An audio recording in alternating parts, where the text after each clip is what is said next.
योऽन्तः प्रविश्य मम वाचमिमाम् प्रसुप्ताम् सञ्जीवयत्यखिलशक्तिधरस्वधाम्ना अन्यांश हस्तचरणश्रवणत्वगादीन् प्राणान्नमो भगवते पुरुषाय तुभ्यम्.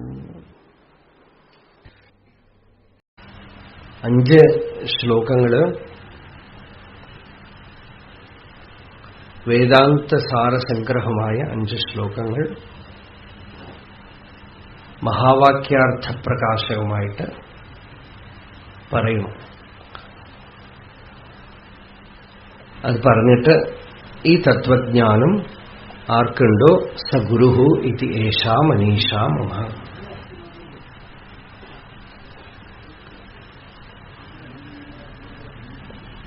മഹാവാക്യം എന്ന് ഉപനിഷത്തിലെ ജീവബ്രഹ്മൈക്യരൂപമായ വാക്യങ്ങൾക്ക് പേര്. നല്ല പക്വസാധകൻ വിവേകവൈരാഗ്യാദി ഗുണങ്ങളുണ്ടെങ്കിൽ ശ്രവണമാത്രം കൊണ്ട് സാക്ഷാത്കാരം സിദ്ധിക്കും. യാഥാതഥ്യോപദേശേന കൃതാർത്ഥ സത്വബുദ്ധിമാൻ ആജീവമപി ജിജ്ഞാസുഹു പരസ്തത്ര വിമുഹ്യതി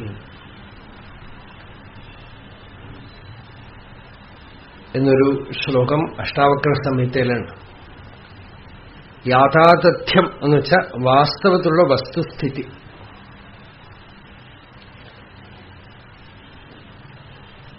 അത് ശ്രവണം ചെയ്യാൻ സാധിച്ചാൽ സത്വബുദ്ധിമാണ്. ആർക്ക് സത്വബുദ്ധി ഉണ്ടോ കൃതാർത്ഥമാണ്. അയാൾ കൃതാർത്ഥനായിട്ട് തീരും. നേരെ മറിച്ച് ആ യോഗ്യതയില്ലാത്ത ആള് ആജീവമപി ജിജ്ഞാസുഹു, ജീവിതം മുഴുവൻ ജിജ്ഞാസുവായിട്ട് പല കാര്യങ്ങൾ അറിഞ്ഞുകൊണ്ടിരിക്കും.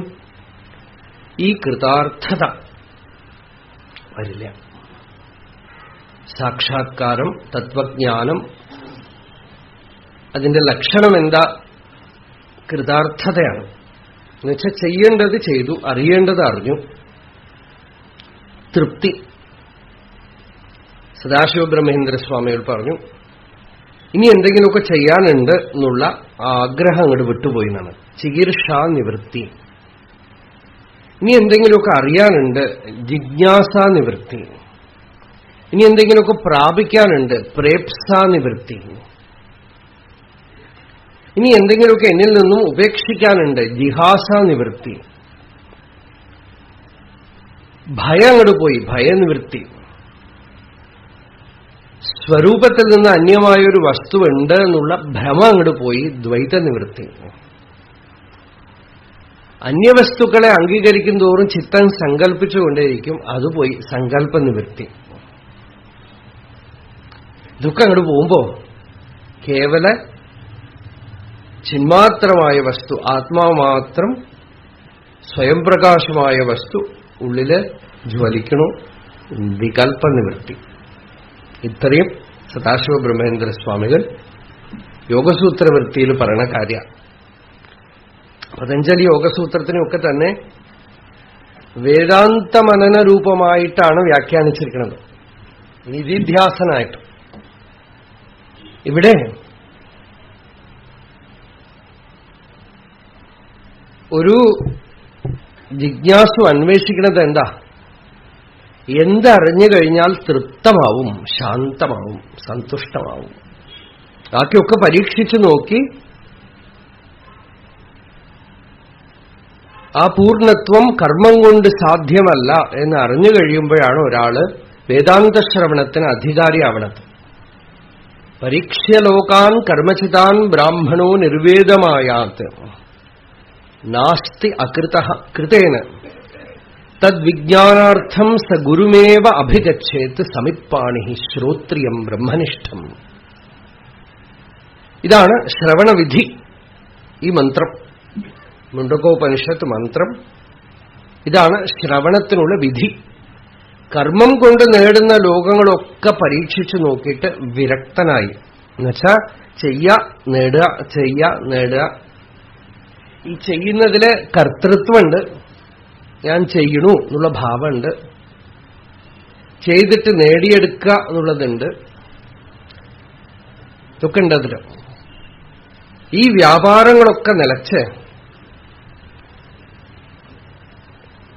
ഉള്ള വസ്തു കർമ്മസാധ്യമല്ല എന്നറിഞ്ഞു. പരീക്ഷ്യ ലോകാൻ കർമ്മചിതാൻ നിർവേദമായാത്രയാണ്. വൈരാഗ്യം വന്നു. മനസ്സിനെ പുറത്തേക്ക് അയച്ചിട്ട് കാര്യങ്ങൾ ഗ്രഹിക്കണ പോലെ അല്ല സത്യത്തിനെ അറിയേണ്ടത്. പ്രപഞ്ചത്തിലെല്ലാം അറിയുന്നത് ഒബ്ജക്റ്റീവ് നോളജാണ്. ഒരു അറിയുന്ന ആള് അറിയപ്പെടുന്ന വസ്തു. ശങ്കരാചാര്യർ ബ്രഹ്മസൂത്ര ഭാഷ്യം തുടങ്ങുമ്പോൾ പറഞ്ഞു പ്രകാശവും ഇരുട്ടും എന്നാണ്. അറിയുന്നവൻ പ്രകാശം, അറിയപ്പെടുന്ന വസ്തു ഇരുട്ട്. നമ്മള് നേരെ തിരിച്ചാണ് മനസ്സിലാക്കുന്നത് അല്ലേ. ഇങ്ങനെ കണ്ട അറിഞ്ഞു എന്നാണ്. ഇങ്ങനെ കാണപ്പെടുന്ന വസ്തുവാണ് അറിവ്, കാണുന്നവൻ അറിയപ്പെടുന്നില്ല എന്നാണ്. എന്നാൽ ആചാര്യസ്വാമി പറഞ്ഞു വിഷയിണോഹോ തമഃപ്രകാശവത് വിരുദ്ധ സ്വഭാവയോഹോ. വിഷയം തമസ്സാണ്, വിഷയീ പ്രകാശാണെന്നാണ്. വിഷയി ഒരിക്കലും മറയണില്ല. എന്നുവെച്ചാൽ അറിയുന്ന ആള് മറഞ്ഞിരിക്കണേ ഇല്ല. നമുക്ക് ലൈറ്റ് ഓഫ് ചെയ്താൽ ഇവിടെ ബാക്കിയൊക്കെ മറഞ്ഞു പോകും. കണ്ണ് കണ്ടിട്ടില്ലെങ്കിൽ ബാക്കിയൊക്കെ മറഞ്ഞു പോകും. പക്ഷെ അവനവന്റെ ഇരിപ്പ് നിങ്ങൾ എന്തിട്ടിട്ട് മറയ്ക്കും? നിങ്ങളെ മറക്കണമെങ്കിൽ എനിക്കിപ്പോ കർട്ടൻ ഇട്ടാൽ മതി. എന്റെ ശരീരം തന്നെ മറക്കണമെങ്കിൽ എനിക്ക് ഇരുട്ടാക്കിയാൽ മതി.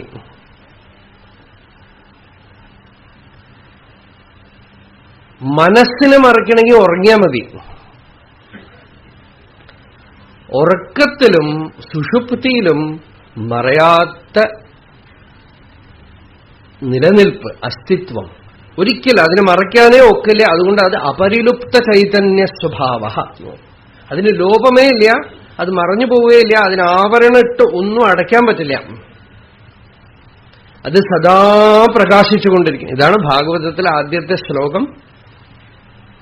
സദാ നിരസ്ത കുഹകം സത്യം പരം ധീമഹി. ആ സത്യം സദാ പ്രകാശിച്ചുകൊണ്ടിരിക്കുന്നു. അതിൽ അജ്ഞാനമൊന്നും ചെന്ന് ഇരിക്കാനൊന്നും ഒക്കില്ല. നമ്മൾ വെറുതെ അറിയണില്ല എന്ന് പറയണു, അത്രേ ഉള്ളൂ. അറിയണില്ല എന്ന് എങ്ങനെ പറഞ്ഞു? ഇപ്പൊ ഈ മൈക്ക് പറയില്ലല്ലോ, നിങ്ങളല്ലേ പറയുള്ളൂ അല്ലേ? ഈ മൈക്ക് എത്ര കാലം മുമ്പിലിരുന്നാലും എനിക്കിതൊന്നും അറിയണില്ല കേട്ടോ ഒന്നും പറയില്ല. ഇപ്പൊ അറിഞ്ഞില്ല എന്നൊക്കെ പറയണതൊക്കെ തന്നെ ഈ ചൈതന്യമല്ലേ, അസ്തിത്വമല്ലേ. അവനവന് ഈ ജഡശരീരം പറയുമോ? ഇത് മരിച്ച ശരീരം ഒന്നും അറിയില്ല അല്ലേ? അതിനകത്ത് ഇരുന്നു കൊണ്ട് അറിയുകയും അറിയാതിരിക്കുകയും ഒക്കെ ചെയ്യുന്ന ഒരു പ്രകാശമുണ്ട്. രണ്ടിനെയും ബുദ്ധി തദ്വൃത്തി സദ്ഭാവം അഭാവം ച. ബുദ്ധിയുടെ വൃത്തിയെയും അതറിയുന്നു, ബുദ്ധിയിൽ വൃത്തിയില്ലായ്മയും അതറിയുന്നു. രണ്ടിനും അപ്പുറം പ്രകാശിക്കുന്ന ചിത്ത്. ചിതിഹി തത്പദലക്ഷ്യാർത്ഥ ചിതേക രസരൂപിണി. എവിടെ ഉണ്ട് അല്ലേ? എവിടെയാ? ഭാവ അഭാവ വിവർജിത എന്നാണ്. എന്നുവെച്ചാൽ ഭാവത്തിനും അഭാവത്തിനും അപ്പുറമുള്ള ചിതിഹി തത്പദലക്ഷ്യാർത്ഥ ചിതേക രസരൂപിണി. അത് ചിത് സ്വരൂപമാണ്, തത്പദ ലക്ഷ്യാർത്ഥമാണ്, മഹാവാക്യത്തിന്റെ അന്തഃസത്തയാണ്. അതിന്റെ അനുഭവം എന്താണ്? മിയർ അവയർനെസ്, ചിതേക രസരൂപിണി. അതൊക്കെ ഇത്രയൊക്കെ പറഞ്ഞല്ലോ. അതെന്താ? നമ്മുടെ സ്വരൂപമാണ്, നമ്മളാണ്. ഞാൻ എന്ന് പറയണതിന്റെ ഉണ്മയായ അർത്ഥമാണ്. ആദ്യത്തെ മഹാവാക്യം പറഞ്ഞു ഇന്നലെ, പ്രജ്ഞാനം ബ്രഹ്മ. പ്രജ്ഞാനം എന്നുള്ളത് ബ്രഹ്മസ്വരൂപമാണ്. ബ്രഹ്മം എന്ന് പറഞ്ഞോളൂ, ഭഗവാൻ എന്ന് പറഞ്ഞോളൂ, ഈശ്വരൻ എന്ന് പറഞ്ഞു, ഒന്നും വ്യത്യാസമല്ല. വദന്തി തത് തത്വവിദഃ തത്വം യജ്ഞാനം അദ്വയം ബ്രഹ്മേതി പരമാത്മേതി ഭഗവാൻ ഇതി ശബ്ദത്തെ. ബ്രഹ്മം എന്ന് പറയണു, പരമാത്മാവെന്ന് പറയണു, ഭഗവാൻ എന്ന് പറയണു. വെറും ശബ്ദം. ശബ്ദത്തെ എന്ന് വെച്ചാൽ വേദം പറയണു എന്നർത്ഥം. ശബ്ദത്തിന് വേദം എന്നർത്ഥം. ബ്രഹ്മം എന്നും പരമാത്മാവെന്നും ഭഗവാൻ എന്നും പറയുന്നു. വസ്തുവെന്താ? അദ്വയം ജ്ഞാനം, രണ്ടില്ലാത്തതായ ശുദ്ധ അനുഭവസ്വരൂപമായ ബോധം, ഉണർവ്, പ്രജ്ഞാനം. അതാണ് ഭഗവത് സ്വരൂപം എന്ന്. ഇനിയിപ്പോ ആ പ്രജ്ഞാനത്തിന് എവിടെ പോയി തരും? ആദ്യത്തെ ശ്ലോകത്തിൽ പറഞ്ഞു, ജാഗ്രത് സ്വപ്ന സുഷുപ്തിഷു സ്ഫുടതരാ യാ സംവിത് ഉജൃംഭത്തെ. ഈ കാര്യം മനസ്സിലായിട്ടില്ലെങ്കിലുണ്ടല്ലോ ഇപ്പൊ ഭാഗവതം ഒന്നും പിടിയേ കിട്ടില്ല. നമ്മള് ഭാഗവതമൊക്കെ വെറുതെ കഥയായിട്ട് ഇങ്ങനെയൊക്കെ പറഞ്ഞു പോവാം, അത്രേ ഉള്ളൂ. എങ്ങനെ പ്രഹ്ലാദൻ ഉപദേശിക്കുമ്പോ പോലും ഭഗവാൻ ഈ കാര്യ പറഞ്ഞു കൊടുക്കണത്. നാരദ മഹർഷി പറഞ്ഞു കൊടുക്കുമ്പോ ഇതാണ് പറഞ്ഞു കൊടുക്കുന്നത്. പ്രഹ്ലാദൻ പറയുന്നുണ്ട്, ബുദ്ധേർ ജാഗരണം സ്വപ്നഃ സുഷുപ്തിരിതി വൃത്തയഃ തേ ഏന അനുഭൂയന്തെ സോധ്യക്ഷ പുരുഷസ്മൃത. ഇതൊക്കെ ഭാഗവതത്തിൽ പ്രഹ്ലാദൻ പറയാണ്, തന്റെ അനുഭവത്തിന് അസുരന്മാരോട് പറയാണ്. ഈ ജാഗ്രത്, സ്വപ്നം, സുഷുപ്തിയൊക്കെ ബുദ്ധിയിലുണ്ടാവുന്ന കുറെ വൃത്തികളാണെന്നാണ്. പ്രപഞ്ചം കാണുന്നു, അത് ബുദ്ധിയിലുള്ളൊരു വൃത്തിയാണ്. സ്വപ്നം കാണുന്നു, ബുദ്ധിയിലൊരു വൃത്തിയാണ്. സുഷുപ്തി അനാലംബമായ ഒരു വൃത്തിയാണ്, ഒന്നും അറിഞ്ഞില്ല. പക്ഷെ ഇത് മൂന്നും പ്രകാശിപ്പിച്ചുകൊണ്ട് ഇതിനു പുറകെ ഒരു ബോധമുണ്ട്. അത് വൃത്തിയല്ല, അതൊരു തോട്ടല്ല, അത് മനസ്സുകൊണ്ടുണ്ടാക്കപ്പെട്ട സാധനമല്ല, അത് ശുദ്ധചിത്ത് സച്ചിദാനന്ദമാണ്, പുരുഷനാണ്, ഭഗവത് സ്വരൂപമാണെന്നാണ്. ഭഗവാനെ അവിടെ വേണം അറിയണം. അങ്ങനെ അറിഞ്ഞു കഴിഞ്ഞാൽ ഭഗവാൻ നമ്മളെ വിട്ടുപോണേ ഇല്ല. നിങ്ങൾ മറന്നാലും മറക്കാൻ പറ്റില്ല. ഈ മറക്കുക, ഓർക്കുക, അതൊക്കെ ബുദ്ധിയുടെ കർമ്മമാണ്. ബോധത്തിൽ മറവിയൊന്നുമില്ല. വേദാന്ത ശ്രവണം ചെയ്ത് കഴിയുമ്പോ സിദ്ധിക്കുന്നത് സ്മൃതി കിട്ടിയെന്ന് പറഞ്ഞാൽ, ഇപ്പൊ മറന്നു, ഇപ്പൊ ഈ പുസ്തകം കാണാനില്ല എന്ന് തെരഞ്ഞു, ഇപ്പൊ ഓർമ്മ വന്നു, എവിടെ വെച്ചു, അതുപോലെയുള്ള സ്മൃതി അല്ല. ഇത് ബോധജന്യ സ്മൃതി. മൂക്കത്ത് വെച്ച കണ്ണട അതവിടെ തന്നെ ഉണ്ടെന്ന് പറഞ്ഞു. അറിഞ്ഞാൽ നിങ്ങൾ പിന്നെ ഒന്നും ചെയ്യേണ്ട ആവശ്യമില്ല, അതവിടെ ഉണ്ട് അല്ലേ, മറക്കില്ല. ഇപ്പോ ഒരാള് സ്ത്രീ വേഷം കെട്ടി നാടകത്തിൽ കളിച്ചു, ചിലർക്ക് ഇപ്പൊ കഥകളിയില് രുക്മിണിയായിട്ട് വേഷം കെട്ടി. ആ കഥകളി കഴിഞ്ഞിട്ട് അയാൾ ഓർക്കണോ, ഞാൻ രുക്മിണിയല്ല,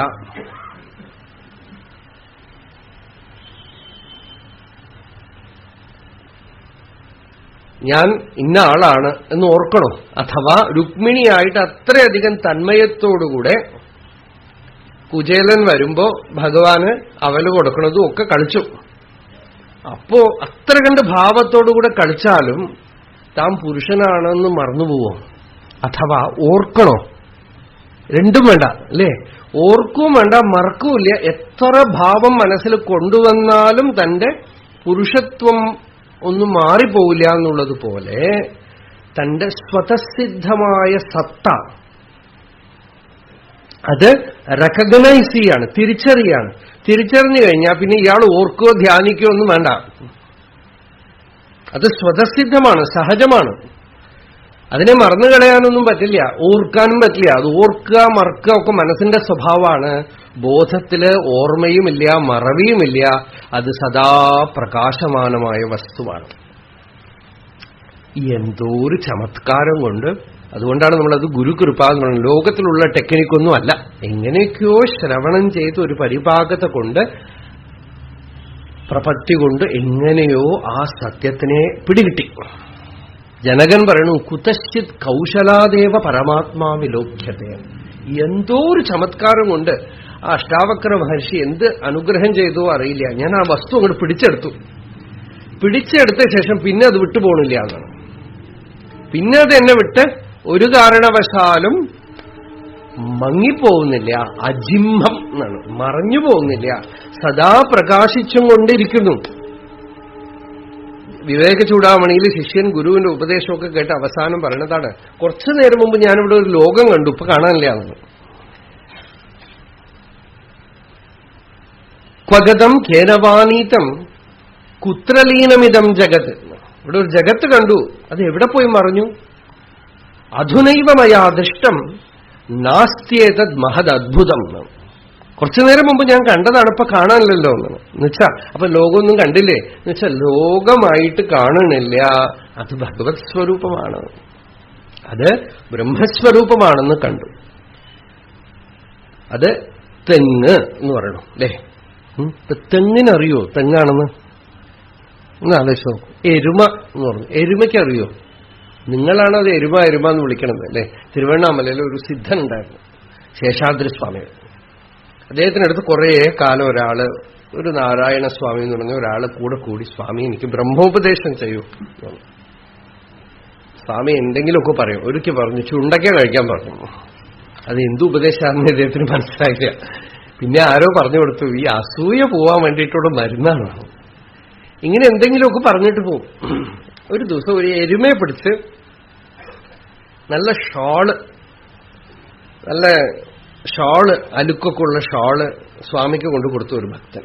അത് നല്ലവണ്ണം വെട്ടി ഒരു ഓട്ട ഉണ്ടാക്കി എരുമയുടെ കഴുത്തിലിട്ട് കൊടുത്ത് അലങ്കാരം ചെയ്യാൻ. അപ്പൊ ഇദ്ദേഹം ചെന്ന് സ്വാമി എനിക്ക് ബ്രഹ്മോപദേശം ചെയ്യുമോ?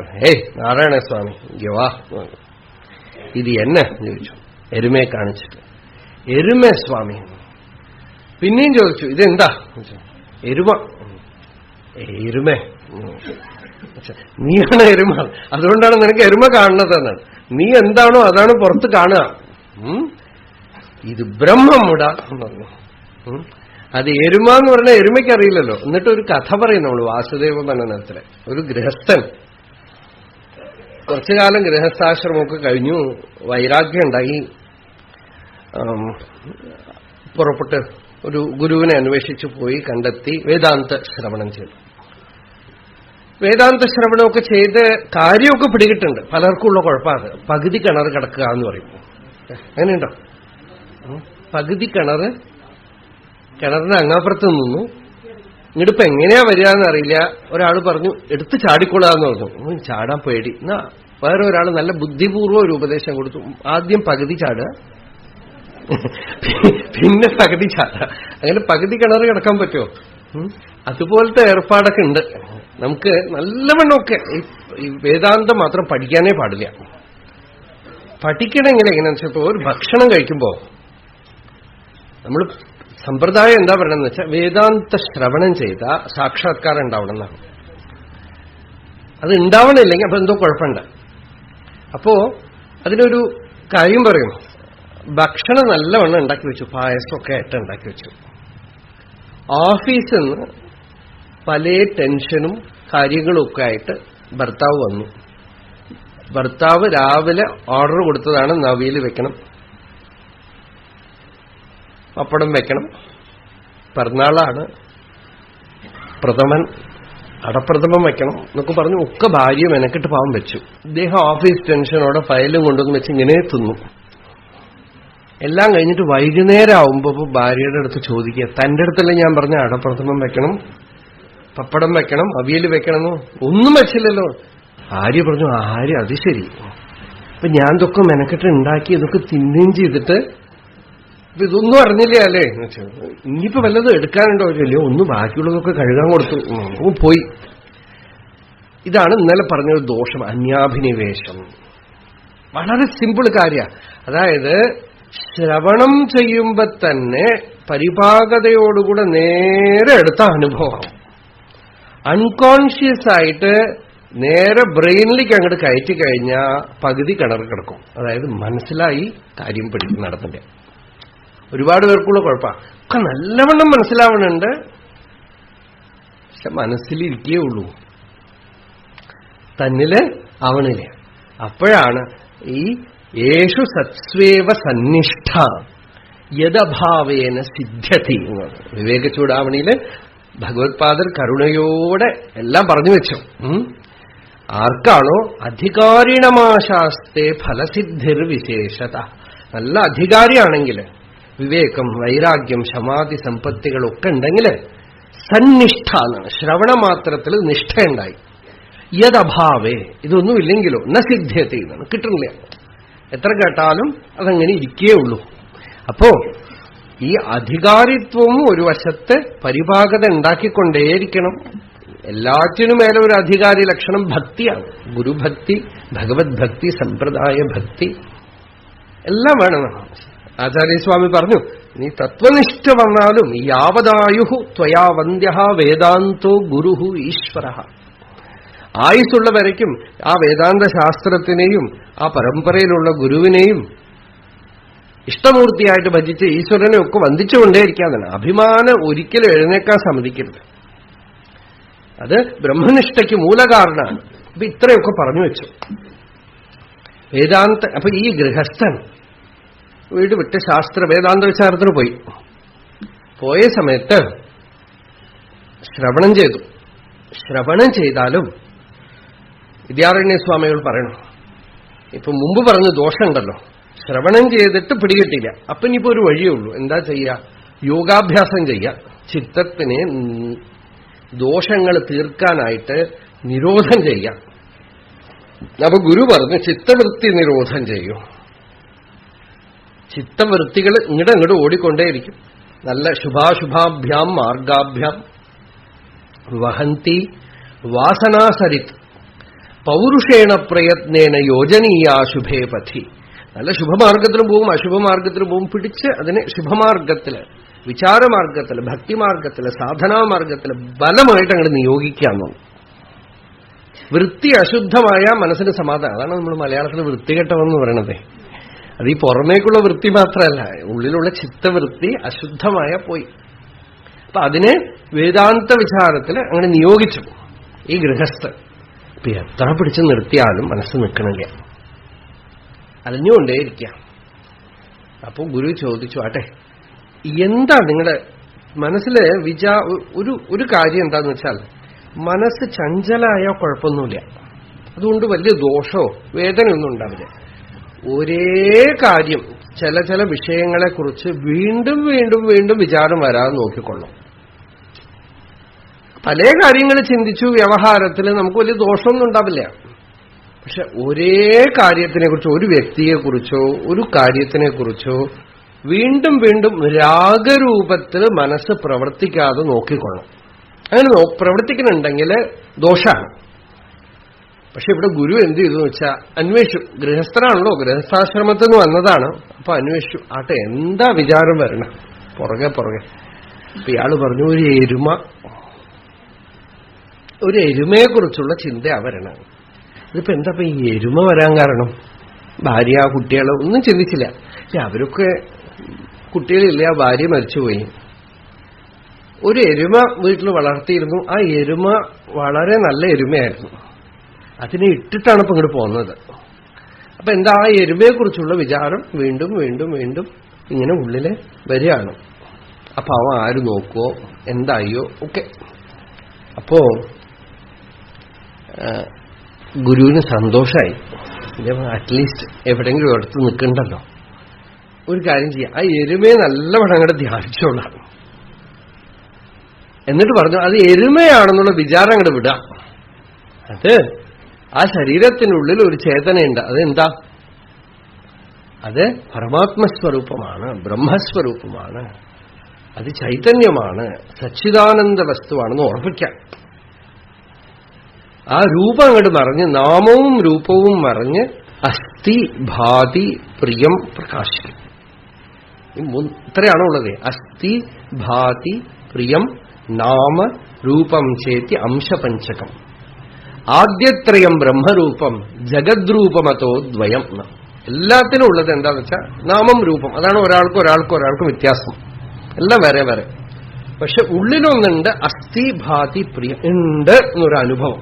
ഞാനുണ്ട്, അത് പ്രകാശിക്കണം. എല്ലാവർക്കും അവനവനോട് നല്ല പ്രിയുണ്ട്, സുഖമുണ്ട്. സച്ചിദാനന്ദം അത് ആത്മരൂപം, ബ്രഹ്മരൂപം.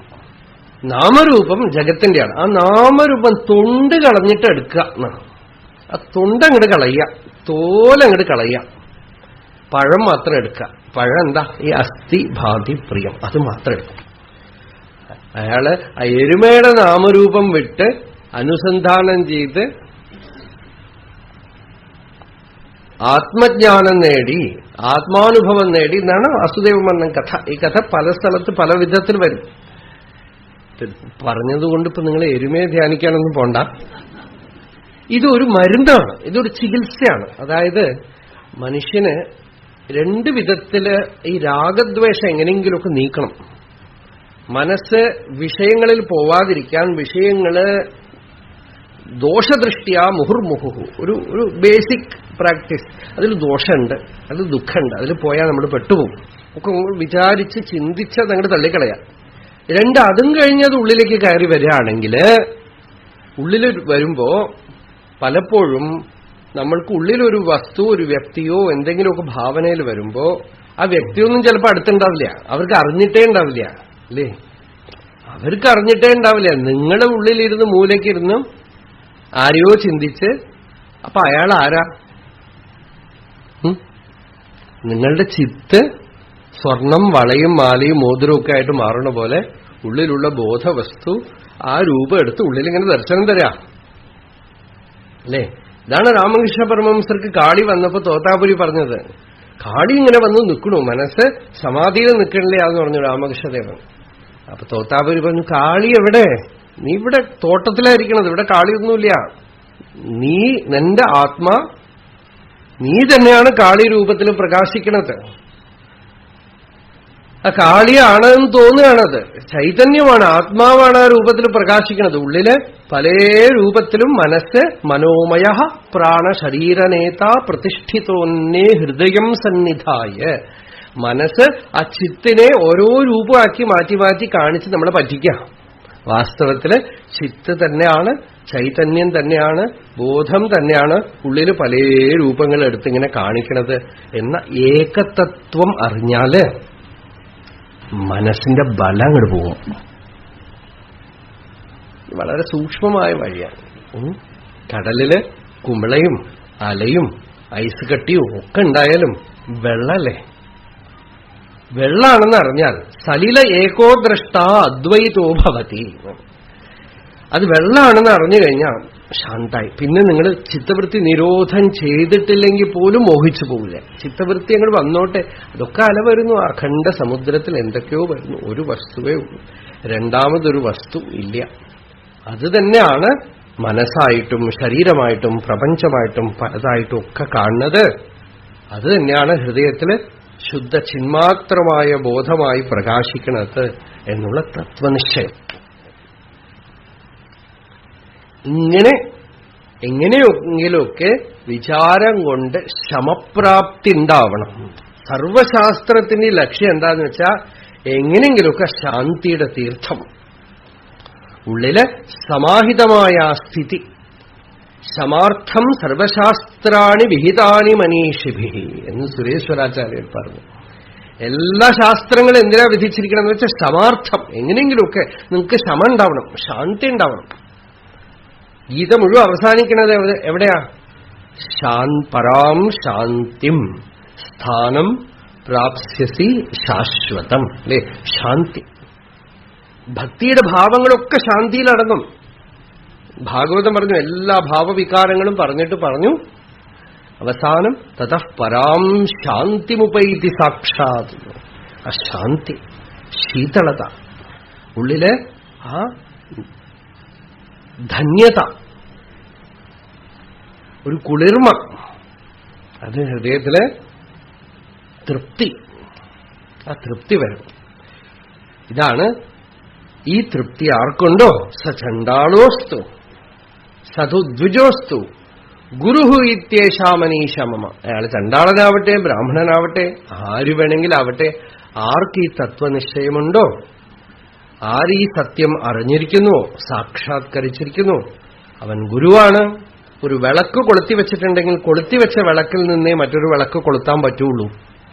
വിളക്കിന്റെ ഫോട്ടോ ഒന്ന് കൊളുത്താൻ പറ്റുമോ? വിളക്കിന്റെ വീഡിയോ ഒന്ന് കൊളുത്താൻ പറ്റുമോ? വിളക്ക് പോലെ ഉണ്ടാവും അല്ലേ? കൊളുത്താൻ പറ്റില്ല, വിളക്കുന്നതിനോ കൊളുത്തണം. അതുപോലെ സ്വയമേവ പ്രകാശിച്ചു നിൽക്കുന്ന ഒരു ബോധകേന്ദ്രത്തിൽ നിന്ന് വേണം ഇത് പകർത്തിയെടുക്കാൻ, അനുഭവത്തിലേക്ക് വരാനായിട്ട്. അതുകൊണ്ടാണ് ആചാര്യസ്വാമികൾ ഈ 5 ശ്ലോകങ്ങളില് ഗുരു ലക്ഷണം പറഞ്ഞത്. ഗുരുവിന്റെ ലക്ഷണമാണ് പറഞ്ഞത്. ഗുരു എങ്ങനെ ഇരിക്കണം, എത്തരത്തിലിരിക്കണമെന്ന്. ആദ്യത്തെ ശ്ലോകം കൊണ്ട് പറഞ്ഞു ജാഗ്രത്, സ്വപ്നം, സുഷുപ്തി. ഈ അവസ്ഥാത്രയം കടന്നുപോയ ആളായിരിക്കണം. നമ്മൾക്കും അതാണ് അങ്ങോട്ട് കടന്നു പോകേണ്ടത്. ഈ മൂന്നിന്റെ ഉള്ളിൽ പെട്ട് കിടക്കുകയാണ്. ഒന്നിൽ ഉണർന്നിരിക്കും, അല്ലെങ്കിൽ സ്വപ്നം കാണും, അല്ലെങ്കിൽ ഉറങ്ങും. മൂന്നും കൂടെ ചെയ്യും. വേറെ വേറെ സ്റ്റേറ്റ് അല്ല. ഇപ്പൊ തന്നെ നിങ്ങൾ എന്നെ കാണുന്നു, വാസ്തവത്തിൽ മുഴുവനും ഇങ്ങനെ കാണണ്ടോ? പകുതിയും ഭാവനയാണ് അല്ലേ?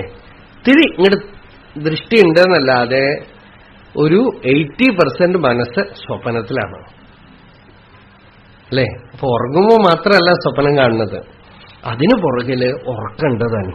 ഉറക്കം എന്ന് വെച്ചാൽ സത്യം അറിയായകയാണ് ഉറക്കം. ആത്മ അസ്ഫൂർത്തി, സ്വരൂപം പ്രകാശിക്കാതിരിക്കുന്നുണ്ടെങ്കിൽ ഉറക്കാണ്, നിദ്രയാണ്.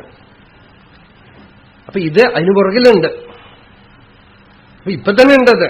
നിങ്ങൾ ഉറങ്ങിയിട്ട് വേണം സ്വപ്നം കാണാനെന്നില്ല, ഉണർന്നുകൊണ്ട് സ്വപ്നമുണ്ട്. രമണ മഹർഷിയോട് ഒരാൾ ചോദിച്ചു, ഉറങ്ങുമ്പോൾ ഒരുപാട് സ്വപ്നം കാണുന്നു ഭഗവാനെ, അത് ഉണർന്നിരിക്കുമ്പോൾ സ്വപ്നം കാണാതിരുന്ന ഉറങ്ങുമ്പോഴും കാണില്ല. ഉണർന്നിരിക്കുമ്പോൾ ആദ്യം ചിത്തം ശാന്തമാവട്ടെ, അപ്പോ ഉറക്കത്തിൽ ശരിയായിക്കോളും. ഇതിന്റെ കണ്ടിന്യൂവേഷനാണത്. അപ്പോ ജാഗ്രത, സ്വപ്നം, സുഷുപ്തി മൂന്നവസ്ഥകളുടെയും ആധാരം ഒന്നാണ്, അധിഷ്ഠാനം ഒന്നാണ്. ഉണർന്നിരിക്കുന്ന ആൾ തന്നെയാണ് സ്വപ്നം കാണുന്നത്, സ്വപ്നം കാണുന്ന ആൾ തന്നെയാണ് ഉറങ്ങുന്നത്. പക്ഷേ ആശ്ചര്യം എന്താന്ന് വെച്ചാൽ ഉണർന്നിരിക്കുമ്പോ ഉള്ള ആള് ഉറക്കത്തിലില്ല. അപ്പൊ അവിടെ ആരുണ്ട്? ഈ ഒരു ചോദ്യം വലിയ വലിയ തത്വചിന്തകന്മാരൊന്നും ചോദിച്ചില്ല. അതാണ് ചിന്തയ്ക്കുള്ള കുഴപ്പം. ചിന്തയ്ക്ക് ഒരു ലിമിറ്റേഷൻ ഉണ്ട്. നിശ്ചലത്തിലുള്ള സത്യം ചിന്ത കൊണ്ട് പിടികെട്ടില്ല. നിശ്ചലമാവുമ്പോ, ബുദ്ധിയും നിശ്ചലമാവുമ്പോ, ചിത്തവൃത്തികൾ നിരുദ്ധമാവുമ്പോ അവിടെ എന്തുണ്ട്? അവിടെ ഞാൻ, ഇവൻ, അവൻ എന്നുള്ള അധ്യാസമൊന്നുമില്ല, വ്യക്തിത്വമില്ല, അഭിമാനവൃത്തിയില്ല. അവിടെ എന്തുണ്ട്? സത്ത. അല്ലേ? ശങ്കരാചാര്യർ പറഞ്ഞു, ശിഷ്യനെ വിളിച്ച് ഗുരു ഉപദേശിക്കുകയാണ്, സത്ത ചിത് സുഖരൂപമസ്തി സതതം.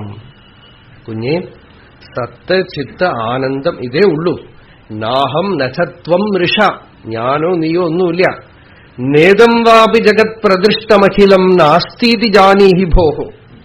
ഈ കാണുന്ന ജഗത്തും വാസ്തവത്തിൽ ഇല്ല തന്നെ. പിന്നെ എന്തിനാപ്പത് പറയണമെന്ന് വെച്ചാൽ യത്പ്രോക്തം കരുണാവശാത്വയമയ, ഒരു കരുണ കൊണ്ട് പറയുന്നു. തത് സത്യമേ തത് സ്ഫുടം, ഇത് സ്ഫുടമായ സത്യമാണ്. ശ്രദ്ധസ്വാനഘ, എന്റെ ബുദ്ധിയില് പാപവാസന ഇല്ലെങ്കിൽ ഇതങ്ങോട്ട് ശ്രദ്ധിച്ച് കേൾക്കുക. ശുദ്ധബുദ്ധി രസിച്ചേത് മാത്രാസ്തുതേ സംശയ, അല്പം പോലും ഈ സത്യത്തിൽ തനിക്ക് സംശയം വരാതിരിക്കട്ടെ. ആ സത്യം നിന്റെ സ്വരൂപമാണ്, നീ മറന്നു കളയാതിരിക്കുക. തത്വമസി തത്വമസി തത്വമസി, തത്വം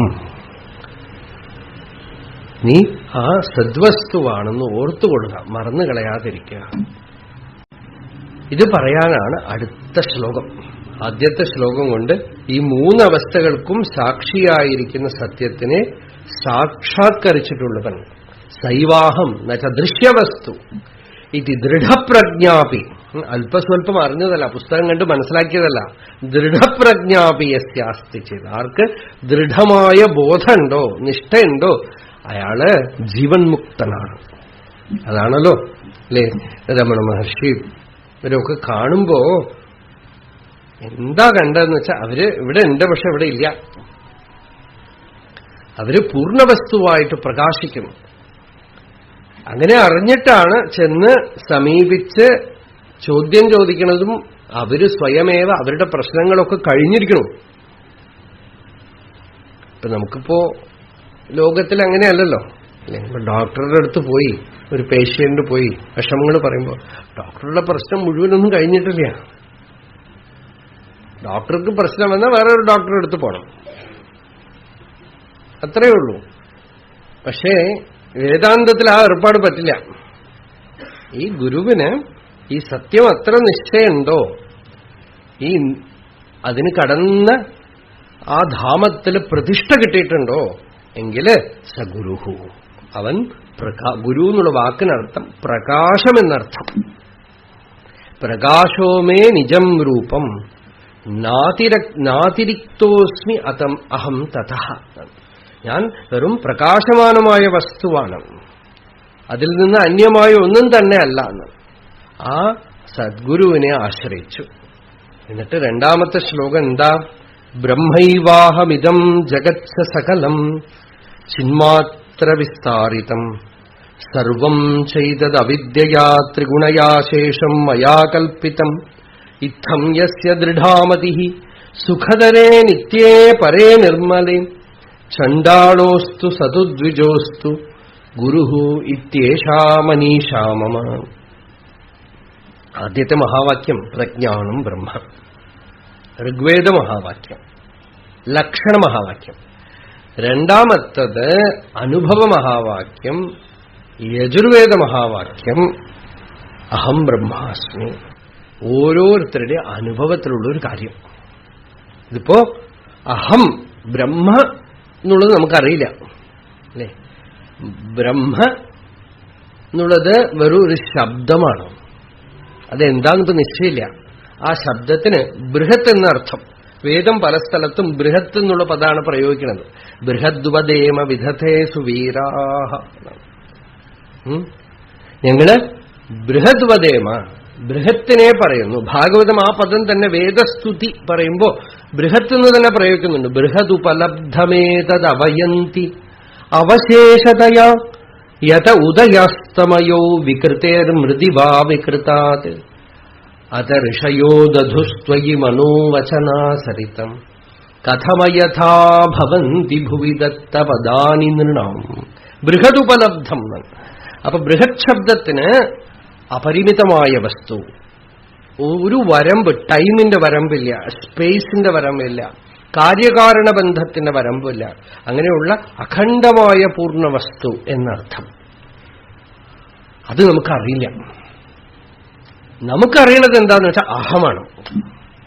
ഈ രണ്ടാമത്തെ മഹാവാക്യം അനുഭവ മഹാവാക്യം എന്ന് പറയണത് അഹം എന്നുള്ളത് എല്ലാവർക്കും സർവാനുഭൂഹു എന്നാണ്. വേദം തന്നെ സർവാനുഭൂഹു. ആരും അത് അനുഭവിക്കാത്തവരില്ല. എല്ലാവരും അഹമസ്മി എന്ന് അനുഭവിക്കുന്നുണ്ട്. ഈശ്വരൻ എന്ന് പറഞ്ഞാൽ നമുക്കറിയില്ല. കുറേ രാജ്യങ്ങളുണ്ട് ലോകത്തില്. ഇപ്പൊ മാക്സിമം രാജ്യങ്ങള് റിലീജിയൻ ലെസ് ആണ്. നമ്മുടെ നാട്ടുകാരും അതാണ് പറഞ്ഞത്, മതേതരത്വം. എന്താ വാക്കെന്ന് പറയുന്ന ആളുകൾക്കും അറിയില്ല, കേൾക്കണവർക്കും അറിയില്ല. സെക്യുലറിസം എന്തൊക്കെയോ പറയണ്ട നമ്മള്. വിവേകാനന്ദ സ്വാമിയോട് പറഞ്ഞു, നിങ്ങൾക്ക് ആകപ്പാടുള്ള സ്വത്ത് ഈ മതമാണ്. That is the backbone. If you leave it and take to any other craft you will be extinct in 50 years. നിങ്ങളത് മാറ്റിയിട്ട് വേറെ എന്തെങ്കിലുമൊക്കെ കയറി പിടിച്ച 50 വർഷം കൊണ്ട് നിങ്ങൾ ഈ ഭൂമുഖത്തുനിന്ന് ഡിസപ്പിയർ ആവുമെന്ന് പറഞ്ഞു. അതിനുള്ള കോപ്പാണോ കൂട്ടണം. കേരളം ഭംഗിയായിട്ടുണ്ട് കാണാൻ, നല്ല വെടുപ്പായിട്ടുണ്ട്. അപ്പോ പല രാഷ്ട്രങ്ങളും പോയി നോക്കിയാൽ മതമേ ഇല്ല.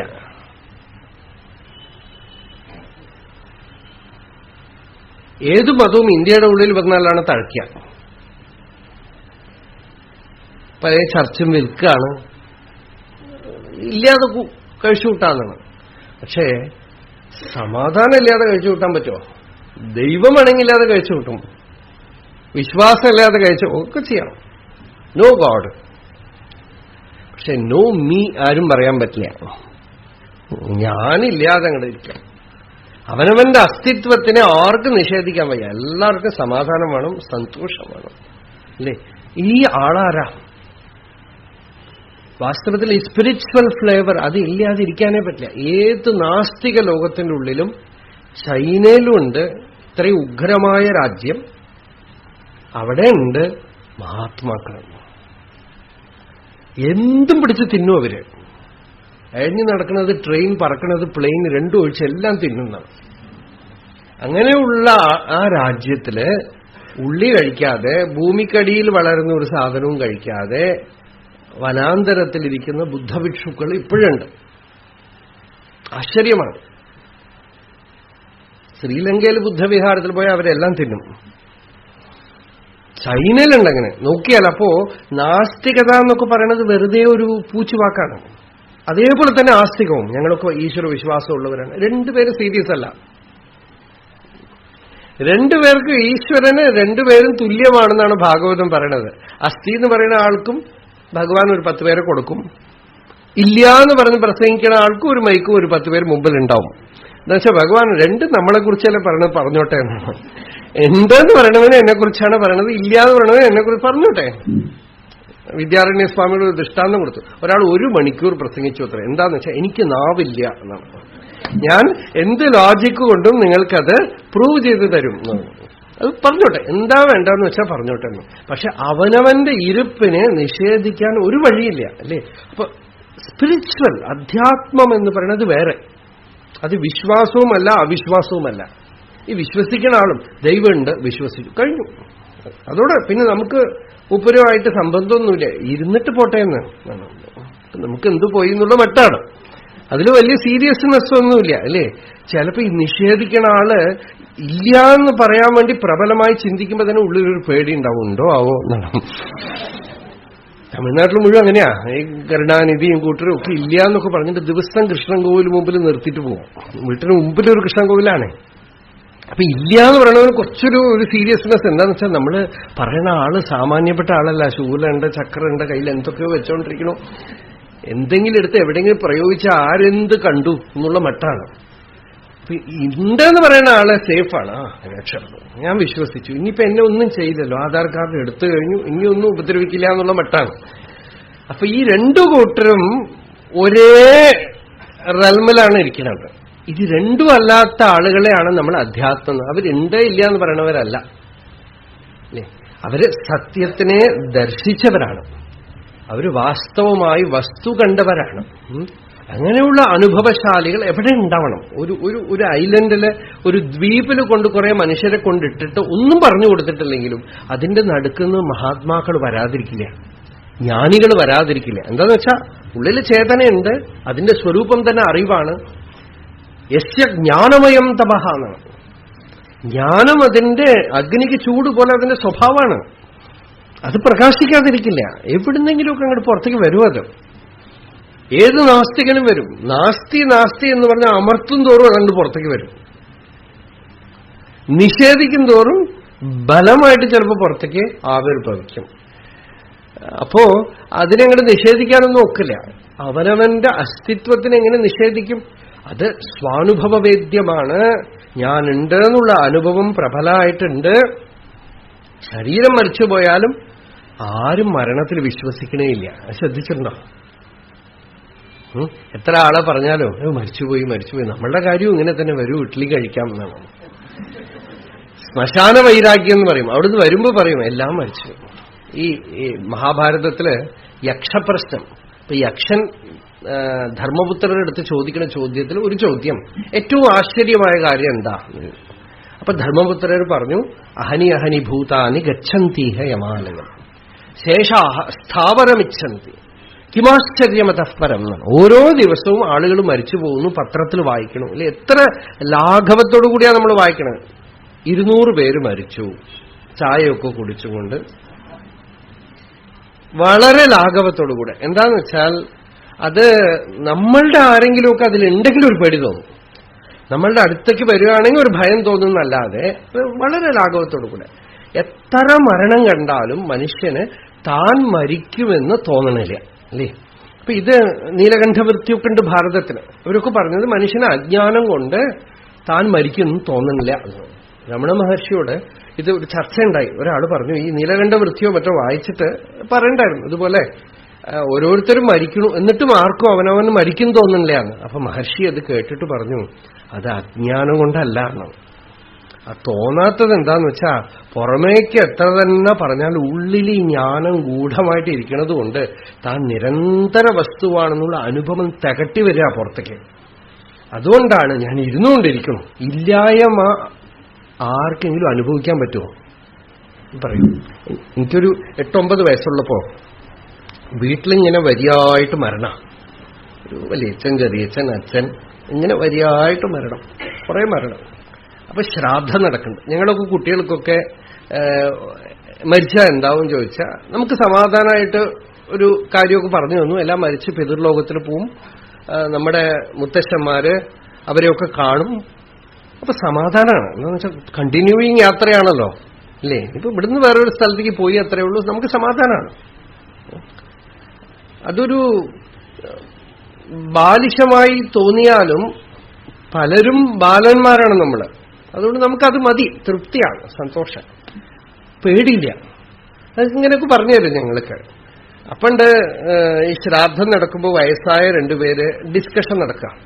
ഞാൻ എന്തോ ചെയ്തുകൊണ്ടിരിക്കുന്നുണ്ട്, 8 വയസ്സോ 9 വയസ്സോ ഉണ്ടാവും. എന്റെ ചെവിയിലിങ്ങനെ വീണ്ടും ഇവർ രണ്ടുപേരിങ്ങനെ വർത്തമാനം പറയണു. മരിച്ചാൽ എന്താവും ചോദിക്കുകയാണ്. ഒരു അമ്മ, വയസ്സായ അമ്മ, നല്ലവണ്ണം അന്നത്തെ ഇപ്പോഴുണ്ടവര്, അവർക്ക് ഏകദേശം 100 വയസ്സാവാറായി. അവര് നല്ലവണ്ണം പഠിച്ചിട്ടുള്ളവരാണ്. അപ്പൊ ഈ പഠിച്ചാൽ കുറച്ച് കുഴപ്പമുണ്ടാവും. അപ്പൊ ഈ ചോദിക്കുന്ന ആളും കുറച്ച് പഠിച്ചിട്ടുള്ള ആളാണ്. അപ്പൊ ആ അമ്മ അവരോട് ചോദിക്കുകയാണ്, മരിച്ചു കഴിഞ്ഞാൽ എന്താവും? അപ്പൊ അവര് പറഞ്ഞു, ഞാൻ ഈ ചോദ്യം ചോദിച്ചപ്പോ തന്നെ എന്റെ ഉള്ളിൽ ഉത്തരം വന്നു കഴിഞ്ഞു, മരിച്ച പിതൃലോകത്തിൽ പോവും, സൗഖ്യമായിട്ടിരിക്കും. ഇതൊക്കെ എന്റെ ഉള്ളിൽ ഇങ്ങനെ വരുന്നുണ്ട്. ഇതൊക്കെ ഞാൻ പിന്നീടാണ് ഓർത്തു നോക്കണം. അപ്പൊ അവര് ഒട്ടനെ ഒരു ഉത്തരം പറഞ്ഞു, എന്താവും? ഇല്ലാതാവും. എന്താവും? ഇല്ലാതാവും എന്നാണ്. അപ്പൊ ഇല്ലായ്മ, അതായത് നാസ്തി, ശൂന്യത, അതങ്ങോട്ട് പറഞ്ഞതും അതൊരു എന്താ പറയാ, ഇപ്പൊ നിങ്ങളുടെ ചിലപ്പോ ചില ലോറിയുടെ പുറകെ പോയി നിന്ന് അങ്ങോട്ട് പുസ്തകമൊന്നും വിടില്ലേ, മുഖത്തേക്ക് സഹിക്കാൻ പറ്റില്ല നമുക്ക് അല്ലേ. അതുപോലെ ഈ ഇല്ല എന്ന് പറഞ്ഞത് അങ്ങോട്ട് എന്റെ നേരെ അങ്ങോട്ട് വരിക. ഉള്ളിൽ ചെന്നതും ഉള്ളെന്നൊന്ന് പറയണു, അതെങ്ങനെ ഇല്ലാതാവാൻ പറ്റും? ഞാൻ ഉണ്ടല്ലോ. ഉണ്മ ഇല്ലാതാവുമോ? ഉള്ള വസ്തു എങ്ങനെ ഇല്ലാതാവാൻ പറ്റും? ഇല്ലായ്മയോ ഒരാളെങ്ങനെ ഓർക്കാൻ പറ്റും? സ്വീകരിച്ചല്ലേ ഉള്ളില്. അത് പറഞ്ഞേ ഇല്ലാതാവാൻ. പിന്നെ ഒരു 10-13 വയസ്സിന് ശേഷമാണ് നാസത്തോ വിദ്യതേ ഭാവഹ ന അഭാവോ വിദ്യതേ സതഹ ഒക്കെ പഠിക്കണത്. ആ പഠിക്കുമ്പോ ഇത് ഓർമ്മിച്ചു നോക്കി, ഇങ്ങനെ ഒരു കോൺവെർസേഷൻ. ഇല്ലാതാവുക, ഇല്ലായ്മ എങ്ങനെ സാധിക്കും? നാസ്തി എന്ന് പറഞ്ഞ് ബോധത്തിന് സാധ്യമേ അല്ല. അസ്തീത്യേവ ഉപലബ്ധവ്യ, അസ്തീത്യേവ ഉപലബ്ധസ്യ തത്വഭാവ പ്രസീദതി. നിലനിൽപ്പ്, അസ്തിത്വം, എക്സിസ്റ്റൻസ് അനിഷേധ്യമാണ്. ആർക്ക് നിഷേധിക്കാൻ പറ്റില്ല? അത് എല്ലാവരുടെ ഉള്ളിലും അനുഭവത്തില് അതിന്റെ അമൃതത്വം എന്ന് പറയുന്നത്.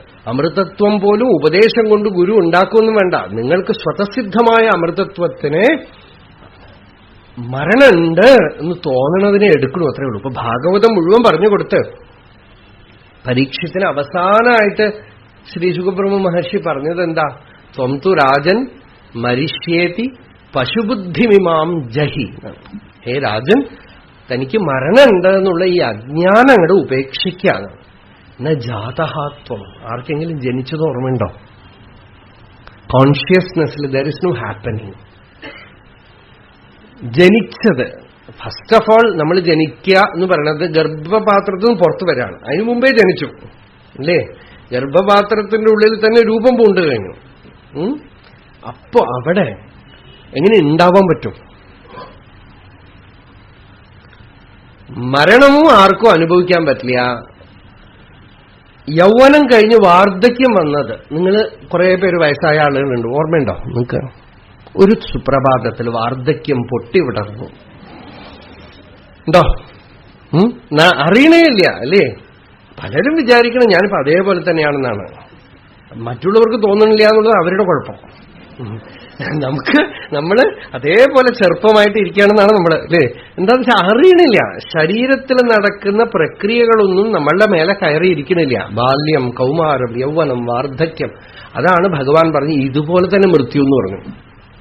ദേഹിനോസ്മിൻ യഥാദേഹേ കൗമാരം യൗവനം ജര തഥാദേഹാന്തരപ്രാപ്തി. അതൊരു പുതിയ ഫിനോമിനല്ല. ധീരഹ തത്ര ന മുഹ്യതി. തത്വം അറിഞ്ഞവന് അതിൽ മോഹമില്ല.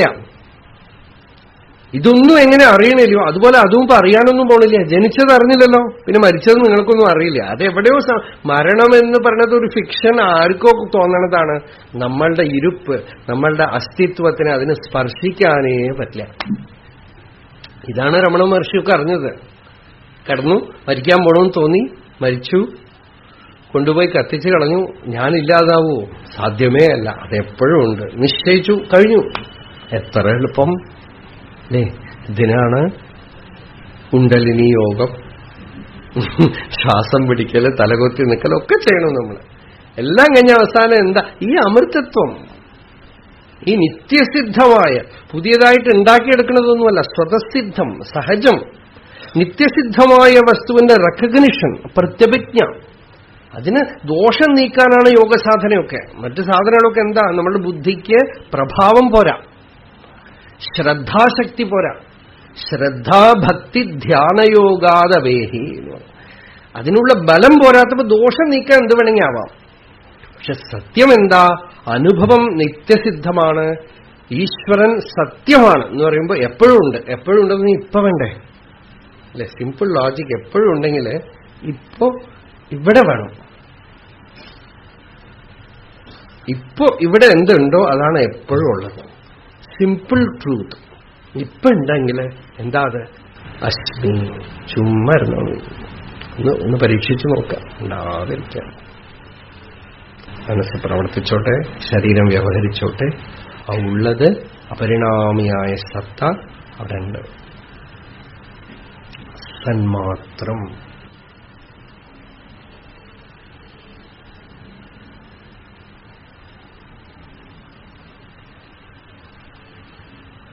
അതിനെ പരിണാമമൊന്നും സ്പർശിക്കില്ല. അത് സച്ചിദാനന്ദമാണ്, അത് സ്വയം പൂർണ്ണമാണ്.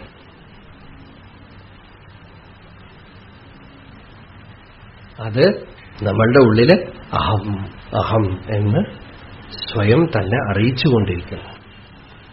ഭാഷാരൂപത്തിൽ പോലും അക്ഷരമാല ആരംഭിക്കുന്നത് ആ എന്ന് ആരംഭിച്ച് ഹ എന്ന് അവസാനിക്കണം അല്ലേ? വായടച്ച അഹം എന്നുള്ളതിലെല്ലാം അടങ്ങി. നമോ അഹംപദ അർത്ഥായ ലോകാനാം സിദ്ധിഹേതവേ സച്ചിദാനന്ദരൂപായ ശിവായ പരമാത്മനെ. ശിവന്റെ സ്വരൂപം എന്താന്ന് വെച്ചാൽ നമോ അഹംപദ അർത്ഥായ. അഹംപദത്തിന്റെ ഉണ്മയായ പൊരുളാണ് പരമേശ്വരൻ. ഈശ്വരനെ എവിടെ കണ്ടെത്തും? അഹംപദ അർത്ഥായ ലോകാനാം സിദ്ധിഹേതവേ. ഈ അഹം എന്താ? അത് സച്ചിദാനന്ദം, അത് സ്വയം പ്രകാശം.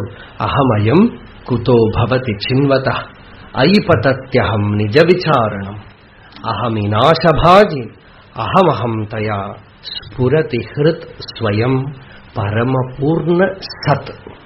അത് പരമപൂർണ്ണ സത്ത്, അല്ലാതെ ന അഹങ്കാര. അഹങ്കാരമല്ല. ഈ അഹങ്കാരത്തിനെയാണ് നമ്മൾ ആരായണത്. അഹങ്കാരത്തിന്റെ സ്വരൂപം എന്താണെന്ന് അന്വേഷിക്കുമ്പോൾ ഈ അഹങ്കാരം ഹൃദയസ്ഥാനത്തില് സച്ചിദാനന്ദമായ ആ മൂലസ്ഥാനത്തില് ലയിക്കും. അവിടെ എന്തുണ്ട്? സഹജ ആനന്ദ അവബോധ അംബുധി. ഇത് മനോഹരമായതാണ്. സഹജ ആനന്ദ അവബോധ അംബുധി.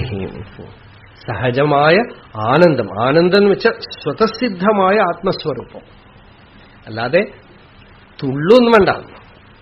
ശാന്തിയാണ്, സ്വാഭാവികമായ സ്ഥിതിയാണ്. അത് ആനന്ദ അവബോധ അംബുധി. അവബോധം എന്ന് വെച്ചാൽ ആ ഉണർവ്. അത് ബ്രഹ്മൈവ അഹം. ഈ അഹം രൂപേണ എന്ത് പ്രകാശിക്കുന്നുണ്ടോ അത് ബ്രഹ്മമാണ്. അതാണ് മഹാവാക്യാർത്ഥം. അല്ലാതെ ഞാൻ ബ്രഹ്മമാണെന്നല്ല, തിരിച്ചു അർത്ഥാക്കരുത്. ബ്രഹ്മം എന്ന് ശ്രുതി പ്രതിപാദിക്കുന്ന വസ്തു, ബ്രഹ്മം ബൃഹത് എന്നൊക്കെ വേദം പറയുന്ന ആ പൊരുള് നിന്റെ ഉള്ളില് അഹം എന്നുള്ള ബോധരൂപത്തിൽ പ്രകാശിക്കുന്നുണ്ട്. നീ ഈ ഞാൻ എന്താണ്, ഞാൻ എന്ന് പറയുന്നതിന്റെ സ്വരൂപം എന്താണെന്ന് അറിയുമ്പോ ശരീരമല്ല, മനസ്സല്ല, ബുദ്ധിയല്ല, അഹങ്കാരവുമല്ല, ഒക്കെ ചകഞ്ഞു മാറ്റി കഴിയുമ്പോ അവിടെ ഉള്ളില് ശുദ്ധ പ്രജ്ഞാനമാത്രമായിട്ട്, അറിവ് മാത്രമായിട്ട്, ആനന്ദമായി യാതൊന്നു പ്രകാശിക്കണുണ്ടോ അത് ബ്രഹ്മമാണ്. അത് ബ്രഹ്മസ്വരൂപമാണ്. അത് സച്ചിദാനന്ദമാണ്. ബ്രഹ്മൈവ അഹം. അത് അറിഞ്ഞു കഴിയുമ്പോഴോ ദൃഷ്ടി വീണ്ടും എഴുന്നേറ്റ് യുത്ഥാനദശ. ശുദ്ധപ്രജ്ഞ മാത്രമായി ഒരു വാസന കളങ്കമില്ലാത്ത ബോധം, അതിനെയാണ് നമ്മൾ മൗനം എന്ന് പറയുന്നത്. നാസ്തി നിർവാസനാൻ മൗനാത് പരം സുഖകൃതുത്തമം. നിർവാസനാ മൗനം, ആ മൗനമാണ് സമാധി എന്ന് പറയുന്നത്. അത് വിട്ട് വ്യുത്ഥാനം ഉണർന്നു കഴിയുമ്പോൾ പ്രപഞ്ചം കാണുന്നു. അപ്പൊ വികല്പം വരും. എഴുന്നേറ്റ് വരുമ്പോ പ്രപഞ്ചം കാണുമ്പോൾ വികല്പം വരും. ഇതൊക്കെ ആദ്യമൊന്നും പെട്ടെന്ന് ദൃഢാവില്ല. അപ്പൊ നമ്മുടെ ശങ്കരാചാര്യരുടെ കഥ, ഇപ്പൊ ചണ്ടാളനെ കണ്ടു ഭേദം തോന്നി എന്ന് നമ്മൾ ആ കഥ അങ്ങനെ എടുക്കുകയാണെങ്കിലും സാധകന്മാർക്ക് വരാവുന്ന വശമാണത്. സത്യം അറിഞ്ഞു, ഉള്ളില് സമാധിനിഷ്ഠനായി, എന്നിട്ട് ഉണരുമ്പോണ്ട് ഈ വികല്പങ്ങളൊക്കെ വന്ന് അലയടിക്കും. അപ്പണ്ട് നിലയ്ക്ക് നിൽക്കില്ല. ധ്യാനിക്കാൻ സുഖമുണ്ട്, ഏകാന്തത്തിൽ സുഖമുണ്ട്, സമാധാനമായിട്ടിരിക്കാം. പക്ഷെ വ്യവഹരിക്കുമ്പോൾ നിലകൊലഞ്ഞു പോകും. വ്യവഹാരം മനസ്സിനെ വീണ്ടും ചഞ്ചലപ്പെടുത്തും, വീണ്ടും ദ്വൈതഭ്രമം ഉണ്ടാക്കും. അപ്പൊ എന്ത് ചെയ്യും? ഇതം ജഗച്ച സകലം ചിന്മാത്ര വിസ്താരിതം. ഈ കാണുന്ന ജഗത്തുണ്ടല്ലോ, അതൊക്കെ തന്നെ ചിത്ത് തന്നെയാണ്, ഈശ്വരൻ തന്നെയാണ്. ഉപനിഷത്ത്, ശുക്ലയജുർവേദ ഉപനിഷത്ത് ഈശാവാസ്യം തുടങ്ങുമ്പോ തന്നെ ഈശാവാസ്യം ഇതം സർവം യത്കിഞ്ച ജഗത്യാം ജഗത് എന്ന് പറഞ്ഞു. യത്കിഞ്ച എന്ന് വെച്ചാൽ ഇത്തിരി ഉണ്ടെങ്കിൽ, യത്കിഞ്ച എന്തെങ്കിലുമൊക്കെ ഉണ്ടെങ്കിലേ എന്നുവെച്ചാൽ ബോധത്തിൽ എത്ര കണ്ട് ജഗത്തുണ്ടോ. ഇപ്പൊ ജഗത്ത് എന്ന് പറയുന്നത് എന്താ? നമ്മളെ സംബന്ധിച്ചിടത്തോളം അമേരിക്കയിൽ നമുക്കറിയാത്ത ആരൊക്കെ ഉണ്ട്, അവരൊക്കെ നമ്മുടെ ജഗത്താണോ? നമ്മുടെ അടുത്തിരിക്കുന്ന ആള്, നമുക്ക് ആരുടെ അടുത്ത് രാഗദ്വേഷം ഉണ്ടോ, നമ്മൾക്ക് ആരെക്കുറിച്ചുള്ള ചിന്തയും ടെൻഷനും ഒക്കെ വരുമോ, ആര് നമ്മളുടെ മനസ്സിന്റെ ഉള്ളിൽ നമ്മൾ വിളിക്കാതെ കയറി കുടിയിരിക്കുമോ, അവരൊക്കെയാണ് ജഗത്ത്. അതിനെയൊക്കെ എന്ത് ചെയ്യണം? ഈശാവാസ്യം. ശ്രുതി പറഞ്ഞു അതിനെയൊക്കെ ഈശ്വരബുദ്ധി കൊണ്ട് പതുക്കെ പതുക്കെ നീക്കുക. ത്യാഗം അങ്ങനെ പറ്റുള്ളൂ. ബാഹ്യമായിട്ട് ത്യാഗം നമുക്ക് സന്യാസാവാം, പക്ഷേ വാസ്തവത്തിൽ സന്യാസം എങ്ങനെ വരും എന്ന് വെച്ചാൽ ഭഗവത് പാദർ പറഞ്ഞു, ത്യാഗ പ്രപഞ്ചരൂപസ്യ. പ്രപഞ്ചത്തെ എങ്ങനെ ത്യജിക്കും? ബ്രഹ്മാത്മത്വ അവലോകനാത് ത്യാഗോ ഹി മഹതാം പൂജ്യ സദ്യോ മോക്ഷമയോ വിദുഹു. സദ്യോ മോക്ഷമയ, സദ്യ മോക്ഷം. ഇപ്പൊ തന്നെ മോക്ഷം. എങ്ങനെ? പ്രപഞ്ചത്തെ ത്യജിച്ചു. എങ്ങനെ ത്യജിച്ചു എന്ന് വെച്ചാൽ ഇവിടെ പ്രപഞ്ചമൊന്നുമില്ല, ഇത് ഭഗവാനാണ്. ഇതം ഹി വിശ്വം ഭഗവാൻ. ഈ വിശ്വം എന്ന് തോന്നണത് ഇത് മരാണ്, കല്ലാണ് എന്ന് പറഞ്ഞു അല്ലേ? ഇതെന്താണ്? വേദത്തിൽ തന്നെ ഉണ്ട്. ഇതെന്താണെന്ന് ചോദിച്ചു. ഈ വൃക്ഷ ഇതെന്താ? ഇത് വനം. ബ്രഹ്മതദ്വനം ബ്രഹ്മസ വൃക്ഷ ആസീത്. ഇത് വനമെന്ന് തോന്നുന്നുണ്ടോ, വൃക്ഷം തോന്നുന്നുണ്ടോ, അത് നിന്റെ ബുദ്ധിയുടെ ദോഷ. അത് ബ്രഹ്മമാണ്. അതാണ് തദ്വനമിത്യുപാസിതവ്യം എന്ന് ശ്രുതി പറഞ്ഞു. തദ്വനം എന്ന് വെച്ചാൽ അത് വനമാണെന്നും വൃക്ഷമാണെന്നും തോന്നുന്നുണ്ടല്ലോ, അത് ഭഗവത് സ്വരൂപമാണ്. ഇത് സ്ത്രീയാണ്, പുരുഷനാണ്, ഇഷ്ടപ്പെട്ട ആളാണ്, ഇഷ്ടപ്പെടാത്ത ആളാണ്, ഇങ്ങനെ പലതും ഉള്ളിൽ അടിച്ചു കയറി വരും വ്യവഹരിക്കുമ്പോൾ. അതൊക്കെ തന്നെ ബ്രഹ്മബുദ്ധി കൊണ്ട് പതുക്കെ പതുക്കെ എത്രയെത്ര മനോയാതി ബ്രഹ്മണസ്തത്ര ദർശനം. ഭാഗവതത്തിൽ ഭഗവാൻ പറഞ്ഞു, ഉദ്ധവരുടെ അടുത്ത് പറഞ്ഞു. ഉദ്ധവർ പറഞ്ഞു, ഭഗവാനെ എനിക്ക് ദയവ് ചെയ്ത് ഉപദേശിച്ച് മനസ്സ് സമാധാനമാക്കാം. അപ്പൊ ഭഗവാൻ പറഞ്ഞു, ഉദ്ധവ ബ്രാഹ്മണേ പുൽക്കസേ സ്തേനെ. അതിന് മുമ്പ് ആദ്യം ഒരു കാര്യം പറഞ്ഞു, വിസൃജ്യ സ്വയമാനാൻ സ്വാൻ ദൃശം വ്രീഡാം ച ദൈഹിക്കും പ്രണമേത് ദണ്ഡവത് ഭൂമൗ ആശ്വചാണ്ടാള ഗോഖരം. എവിടെയൊക്കെ എന്തൊക്കെ കാണുന്നുണ്ടോ എല്ലാത്തിനെയും ബഹുമാനിക്കുക, ആരോടും വെറുപ്പരുത്. അത് ബ്രാഹ്മണനാവട്ടെ, പുൽക്കസനാവട്ടെ, കള്ളനാവട്ടെ. ബ്രഹ്മണ്യെ അർക്കേ സ്ഫുലിംഗക്കെ, ദിവ്യമായ വസ്തുക്കളോ, സൂര്യൻ ചന്ദ്രൻ മുതലായിട്ടുള്ള വസ്തുക്കളോ, അക്രൂരെ ക്രൂരകെ ചെയ്യുക, ഇതൊക്കെ ലോകത്തിൽ കാണും അല്ലേ? നമ്മൾ വ്യവഹാരം ചെയ്യുമ്പോൾ വർത്തമാനം പറയുമ്പോൾ അവൻ ഇവൻ ഒക്കെ വരും, പല ആളുകളെ കുറിച്ചുള്ള ചിന്തകളും വരും. അവരൊക്കെ ആ പരമേശ്വരൻ തന്നെയാണ് എന്ന് കരുതിക്കൊണ്ട് നമസ്കരിക്കുക. അവര് മാറുമോ ഒന്നൊന്നുമല്ല, നിന്റെ ഉള്ളില് അവരെയൊക്കെ നീക്കം ചെയ്യാൻ അതേ വഴിയുള്ളൂ. അല്ലെങ്കിൽ ഇതൊക്കെ ചിന്തിച്ചുകൊണ്ട് മനസ്സ് അസമാധാനമായിട്ടിരിക്കും, അശാന്തമായിട്ടിരിക്കും. അതുകൊണ്ട് ഉള്ളില് സമദൃക് പണ്ഡിതോമത എന്നാണ്, ആ സമദർശിത്വം കൊണ്ടുവരാൻ, സമാധിസ്ഥിതി കൊണ്ടുവരാൻ ഓർത്തുകൊള്ളാണ്. ഇതൊരു കവചമാണെന്നും പറഞ്ഞു. എന്നുവെച്ചാൽ രണ്ടു വിധത്തിൽ ദോഷമുണ്ടാവും. ഒന്ന് ഞാൻ നിങ്ങളെ നോക്കുമ്പോൾ എന്റെ ഉള്ളിൽ ദോഷമുണ്ടാവും. ഇതൊക്കെ യോഗശാസ്ത്രം കൂടിയാണ്. ഇത് ബ്രഹ്മവിദ്യ യോഗശാസ്ത്രമാണ്. അതായത് നമ്മൾ ധ്യാനിച്ചുകൊണ്ടിരിക്കുമ്പോൾ സമാധാനം, എഴുന്നേറ്റ് കഴിഞ്ഞ് ഒരിടത്ത് നോക്കിയാൽ അസൂയ ഉണ്ടായാൽ, കാമം ഉണ്ടായാൽ, ദ്വേഷം ഉണ്ടായാൽ, മാത്സര്യം ഉണ്ടായാൽ അയാൾക്ക് അറിയേയില്ല ഞാനാണ് ഫസ്റ്റ് അഫക്റ്റഡ് ആവുന്നത്. അല്ലേ? എന്റെ ഉള്ളിൽ വന്നു. ഗീതയിൽ ഭഗവാൻ പറഞ്ഞു, ഹിനസ്തി ആത്മന ആത്മാനെന്നും, തന്നെ തന്നെ ഹർട്ട് ചെയ്യും, തനിക്ക് തന്നെ ഡാമേജ് ഉണ്ടാക്കും. അതില്ലാതിരിക്കണമെങ്കിൽ എന്താ വേണ്ടത്? ആ കാണുന്ന വസ്തു ഇല്ലാതാവണം. അതെങ്ങനെ ഇല്ലാതാക്കും? ആ വസ്തുവിന്റെ സ്വഭാവത്തിനെ അറിവ് കൊണ്ട് മാറ്റണം. എങ്ങനെ മാറ്റും? ഭാഗവതത്തിൽ അതാണ് നാരായണ കവചം എന്ന് പറഞ്ഞു. ഒരു കവചം ഇട്ടോളാന്നാണ്, പുറത്തുനിന്ന് ദോഷമൊന്നും വരാതിരിക്കാൻ ഒരു കവചം. എന്താ കവചം? യതോ ഹി ഭഗവാനേവ വസ്തുതഃ സത് അസത് ചെയ്യത് സത്യേന അനേന ന സർവേ യാന്തു നാശമുപദ്രവാ. എല്ലാ ഉപദ്രവങ്ങളും വിട്ടുപോകും. എപ്പോന്ന് വെച്ചാ ഇതൊക്കെ ഭഗവാനാണ് എന്നുള്ള അറിവ് ഉള്ളില് പ്രബലമായി തുടങ്ങിയ, വെറുതെ വായു കൊണ്ട് പറഞ്ഞാൽ പോരാ, ഭഗവാനാണെന്ന് പറഞ്ഞ് വ്യവഹരിക്കാൻ പോകരുത്. ഇതൊക്കെ അബദ്ധാണ്. ഭഗവാനല്ലേ, നീ എനിക്ക് എങ്ങനെ വേണമെങ്കിൽ ആവാമല്ലോ എന്ന് പറഞ്ഞാൽ കുഴപ്പമാവും. ഭഗവത് ദർശനം എന്ന് പറഞ്ഞാൽ അവ്യവഹാര്യമാണ്. വ്യവഹരിക്കുന്നുണ്ടെങ്കിൽ സംസാരമുണ്ട്. വ്യവഹാരം നിവർത്തിപ്പിക്കാനാണ് ഭഗവത് ബുദ്ധി. അത് ഓർത്തോളൂ. അല്ലാതെ ഭഗവാനാണെന്ന് പറഞ്ഞ് ലോജിക്ക് യൂസ് ചെയ്തിട്ട് തന്റെ സ്വാർത്ഥത്തിന് വേണ്ടി, അത് സൗകര്യത്തിനനുസരിച്ച് ദുഃഖ ഭഗവാനല്ലേ ദുഃഖ ഭഗവാനല്ലേ എന്ന് പറഞ്ഞ് കയറിക്കൂടിയ അടി കിട്ടുമ്പോഴും ഭഗവാനാണെന്ന് ഓർത്തോളണം. അതുകൊണ്ട് വിഷമുണ്ടായ അങ്ങനെ ആവാൻ പാടില്ല. ഇത് നിവൃത്തി ആണ്, നിവൃത്തമാണ്. ഒക്കെ നിവൃത്തിക്കുള്ള വഴിയാണ്, പ്രവൃത്തിക്കുള്ള വഴിയല്ല. ഇതൊക്കെ മനസ്സിനെ സമനിലയ്ക്ക് നിർവികൽപ്പസ്ഥിതിയിലേക്ക് കൊണ്ടുവരാനുള്ള ഉപായങ്ങൾ മാത്രമാണ്, ബാക്കിയൊന്നുമല്ല. ഉള്ളിലെ ശാന്തി കൊണ്ടുവരാൻ. അങ്ങനെ ബ്രഹ്മൈവ അഹം ഇദം ജഗച്ഛ സകലം. ആദ്യത്തെ വാക്കാണ് മുഖ്യം. ഇദം ജഗത്ത് മുഖ്യമല്ല. നമ്മളുടെ അനുഭവത്തിൽ അഹം ഇദം എന്ന് രണ്ടുള്ളതുകൊണ്ട് പറഞ്ഞു, അത്രയേ ഉള്ളൂ. നമ്മൾക്ക് അനുഭവം എങ്ങനെയാണെന്ന് വെച്ചാൽ ഞാൻ, പിന്നെ ബാക്കിയൊക്കെ ഇതം അല്ലേ. ഞാൻ എന്നുള്ളത് മാറുകയില്ലേ, ഇതം മാറിക്കൊണ്ടേയിരിക്കും. ഇതമാണ് ജഗത് ബുദ്ധി. ഇതില് വാസ്തവത്തില് ഞാൻ എന്ന് പറയണു അല്ലെ. എല്ലാ ഭാഷയിലും 3 പുരുഷന്മാരുണ്ട്, പേഴ്സൺസ്. എന്തൊക്കെയാ? First person, second person, third person അല്ലേ. പ്രഥമ പുരുഷൻ, മധ്യമ പുരുഷൻ, ഉത്തമ പുരുഷൻ. പക്ഷെ വാസ്തവത്തില് 3 പുരുഷൻ ഉണ്ടോ എന്നാണ് വേദാന്തം ചോദിക്കണം.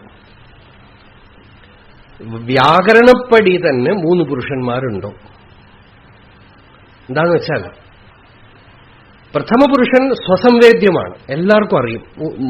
ഉത്തമ പുരുഷൻ, ഫസ്റ്റ് പേഴ്സൺ, ഞാൻ എന്ന് പറയുന്നത് എല്ലാവർക്കും അറിയും അല്ലേ. ഈ അവൻ എന്ന് പറയുന്ന ആളെ നിങ്ങൾക്ക് എപ്പോഴെങ്കിലും കോണ്ടാക്ട് ചെയ്യാൻ പറ്റുമോ? പ്രഥമ പുരുഷൻ ഉണ്ടല്ലോ, അയാളെ നിങ്ങൾക്ക് കോണ്ടാക്ട് സാധ്യമല്ല. അയാള് നിങ്ങൾക്ക് കോണ്ടാക്റ്റിൽ വരണമെങ്കിൽ മധ്യമ പുരുഷനാവണം, യു ആവണം, നീ ആവണം. നിങ്ങൾ ഒരാളുടെ അടുത്ത് ചെന്ന് നീ എന്ന് പറഞ്ഞാലേ അയാളെ നിങ്ങൾ കണ്ടുള്ളൂ. അവനെ കാണാനേ പറ്റില്ല. അവനെ നിങ്ങൾ കാണുമ്പോൾ തന്നെ അവൻ നീ ആയിക്കളയും അല്ലേ. ആട്ടെ, ലോകത്തില് ഏത് ഭാഷ എടുത്താലും ആ ഭാഷയിൽ അർത്ഥമില്ലാത്തൊരു വാക്കാണ് ഈ നീ എന്ന് പറയുന്നത്. ബാക്കി എല്ലാത്തിനും അർത്ഥമുണ്ട്. പുസ്തകം എന്ന് പറഞ്ഞാൽ പുസ്തകമാണ്, മൈക്ക് എന്ന് പറഞ്ഞാൽ മൈക്കാണ്, ഗ്ലാസ് എന്ന് പറഞ്ഞാൽ ഗ്ലാസ്സാണ്, ഞാൻ എന്ന് പറഞ്ഞാൽ ഞാനാണ്, അവൻ എന്ന് പറഞ്ഞാൽ അവനാണ് അല്ലേ. നീ എന്ന് പറയുമ്പോ നിങ്ങൾക്ക് എന്തു തോന്നും? എന്തോ ഒരു നീയെ പറയണമെന്ന് തോന്നുന്നു. ഞാൻ പറയണത് കേട്ടോ എന്ന് ചോദിച്ചാ നിങ്ങൾക്ക് ആരോ ഒരു നീയുടെ അടുത്താണ് ഇപ്പൊ സ്വാമി പറയുന്നത് തോന്നുന്നു. നീക്ക് അർത്ഥം നിങ്ങൾ എങ്ങനെയാ കൽപ്പിക്കുക? ഞാൻ അല്ലേ. അപ്പൊ നീക്ക് അർത്ഥമില്ല, ത്വംപദത്തിന് അർത്ഥമേ ഇല്ല. വെറുതെ ത്വം എന്ന് പറഞ്ഞു എന്നല്ലാതെ ത്വംപദത്തിന്റെ അർത്ഥം നിങ്ങൾ കൽപ്പിക്കുന്നത് ഞാൻ എന്നാണ്. അപ്പോ സഹ തത്പദം അർത്ഥമേ ഇല്ല. കോണ്ടാക്ട് എന്ന് വരുമ്പോ ത്വംപദാവും. ത്വംപദം നിങ്ങളുടെ അനുഭവത്തിൽ അഹംപദാണ്. അപ്പൊ വാസ്തവത്തില് എന്തിനാപ്പോ വ്യാകരണം പഠിക്കുന്നത്? അഹത്തോടെ കഴിഞ്ഞു കാര്യം. ഞാൻ എന്ന് പറയുന്നതോടെ വ്യാകരണം മുഴുവൻ അവസാനിച്ചു. ത്വംപദം വെറും ഒരു വാക്കാണ്. ത്വംപദം യുഷ്മത് ശബ്ദം എന്ന് പറയുന്നത് വെറും ഒരു വാക്കാണ്. യുഷ്മത് ശബ്ദത്തിനെ ആരാഞ്ഞു നോക്കുമ്പോ അത് അഹംപദമാവും. അഹംപദത്തിനെ ആരാഞ്ഞു നോക്കുമ്പോ അത് അഖണ്ഡപൂർണമായ വസ്തുവായിട്ട് പ്രകാശിക്കും. സ്വയം പ്രകാശമാനമായ വസ്തുവായിട്ട് പ്രകാശിക്കും. ത്വം അഹം ഇദം ഇതീയം കൽപ്പന ബുദ്ധിദോഷാത് പ്രഭവതി പരമാത്മനി അദ്വയേ നിർവികൽപ്പേ പ്രവിലസതി സമാധൗ അസ്യ സർവോ വികൽപ്പഃ വിലയനമുപഗച്ഛേത് വസ്തുതത്വാവദൃഷ്ട്യാ എന്ന് ശങ്കരാചാര്യര് വിവേക ചൂടാമണിയിൽ സമാധി പരിശീലനം എന്ന പ്രകരണത്തിൽ പറഞ്ഞു. ചിത്തത്തിന്റെ ദോഷം എന്താണെന്ന് വെച്ചാൽ നീ അവൻ ഞാൻ ഇങ്ങനെ ചിന്തിച്ചുകൊണ്ടിരിക്കും. അരുണാചല അക്ഷരമണമാലയിൽ ഭഗവാൻ ഒരു പാട്ടുണ്ട്. നീ നാൻ അര പുലി നിതം കലിമയമായി നിன்றிடும் നിലൈ അരുൾ അരുണാചലാണ്. നീ ഞാൻ അവൻ എന്നുള്ളതൊന്നും തോന്നാതെ കളിമയമായി നിன்றிடும் നില, ആനന്ദമായ സ്ഥിതി, സച്ചിദാനന്ദമായ സ്ഥിതി എന്റെ ഉള്ളില് പ്രകാശിക്കട്ടെ എന്നാണ്. അപ്പൊ അഹം ശബ്ദത്തിന്റെ സ്വരൂപം എന്താണ് എന്ന് നോക്കുമ്പോ അഹം എന്ന് പറയണ്ടല്ലോ, തോന്നലുണ്ടല്ലോ. ആ സ്പന്ദനം തന്നെ ചിത്തം ഉദിച്ചു കഴിയുമ്പോഴാണ് ഉണ്ടാവുന്നത്. ചിത്തം അടങ്ങുമ്പോ അവിടെ അഹം ശബ്ദവും ഇല്ല, അവിടെ അസ്തിത്വം മാത്രമേ ഉള്ളൂ. അതില് ആദ്യത്തെ മുളയാണ് അഹങ്കാരം. പിന്നെ നീ അവനൊക്കെ വരും. അഹങ്കാരം ഒന്നു മാത്രം പിടിച്ച് അതിന്റെ സ്വരൂപം എന്താണെന്ന് ആരായുമ്പോൾ അത് ശുദ്ധ ചൈതന്യമായി പ്രകാശിക്കും. അത് തന്നെയാണ് ജഗത്തായിട്ടും തോന്നണത്. ജഗത് താൻ തന്റെ സ്വരൂപത്തിനെ ബോധവസ്തുവായി അറിഞ്ഞു കഴിയുമ്പോൾ പ്രപഞ്ചം മുഴുവൻ ആ ചൈതന്യമാണെന്ന് അറിയും. ബ്രഹ്മൈവാഹമിതം ജഗച്ഛ സകലം ചിന്മാത്ര വിസ്താരിതം. എല്ലാം തോന്നുന്നുണ്ടല്ലോ, ഇതൊക്കെ പരമേശ്വര സ്വരൂപമായിട്ട് എനിക്ക് തോന്നണില്ല. സ്ത്രീയാണ് പുരുഷനാണെന്നൊക്കെ തോന്നുന്നു. ഉപനിഷത്ത് ഋഷി ശ്വേതാശ്വതര ഉപനിഷത്തില് മഹർഷി പറഞ്ഞു, ത്വം സ്ത്രീ ത്വം പുമാനസി ത്വം കുമാര ഉതവാ കുമാരി ത്വം ജീർണോ ദണ്ഡേന വഞ്ചസി ത്വം ജാതോ ഭവസി വിശ്വതോ മുഖഃ. ഭഗവാനെ, അവിടുന്ന് സ്ത്രീയാണ്, അവിടുന്ന് പുരുഷനാണ്, അവിടുന്ന് കുമാരനാണ്, അവിടുന്ന് കുമാരിയാണ്, വൃദ്ധനാണ്, പടികുത്തി നടക്കുന്നു, കിളിയായിട്ട് തത്തയായിട്ട് പറക്കുന്നു എന്നൊക്കെ പറയുന്നു. അപ്പൊ അങ്ങനെ ഒരു ആനന്ദ സ്ഥിതി, സർവാത്മഭാവം നമുക്കങ്ങനെ തോന്നാതിരിക്കാൻ കാരണം എന്താ? സർവം ചെയ്തത് അവിദ്യയാ ത്രിഗുണയാ അശേഷം മയാ കൽപ്പിതം. അതല്ലാതെ തോന്നണതൊക്കെ അവിദ്യ. സത്വഗുണം, രജോ ഗുണം, തമോ ഗുണം, ഇതൊക്കെ അവിദ്യ. അശേഷം മയാ കൽപ്പിതം ഇത്തം യസ്യ ദൃഢാമതി. അശേഷം മയാ കൽപ്പിതം എന്ന ദൃഢാമതി അല്ല, ബ്രഹ്മൈവാഹം എന്ന ദൃഢാമതി. ഇത്തം യസ്യ ദൃഢാമതി സുഖതരേ നിത്യേ പരേ നിർമ്മലേ. സുഖതരേ എന്ന് വെച്ചാൽ സുഖാന്തം എന്ന് പറഞ്ഞല്ലോ നമ്മള് അല്ലെ. ആ സുഖത്തിന്റെ പൂർണ്ണസ്ഥിതിയായ സ്വരൂപത്തില് യസ്യ ദൃഢാമതി, ആര് ദൃഢമായി നിഷ്ഠയിലിരിക്കുന്നുവോ, നിത്യേ പരേ നിർമ്മലെ, നിത്യമായ പരമകാഷ്ഠയായ നിർമ്മലമായ ആ സ്വരൂപത്തില് ആര് നിഷ്ഠയോടെ ഇരിക്കുന്നു, സഹ ചണ്ടാളോസ്തു, അവൻ ചണ്ടാളനാവട്ടെ, ദ്വിജോസ്തു, ബ്രാഹ്മണനാവട്ടെ, എന്തു വേണമെങ്കിൽ ആയിക്കോട്ടെ, ഗുരുഹു വിത്തേഷാം അനീഷാമമ, അവൻ ഗുരുവാണ്.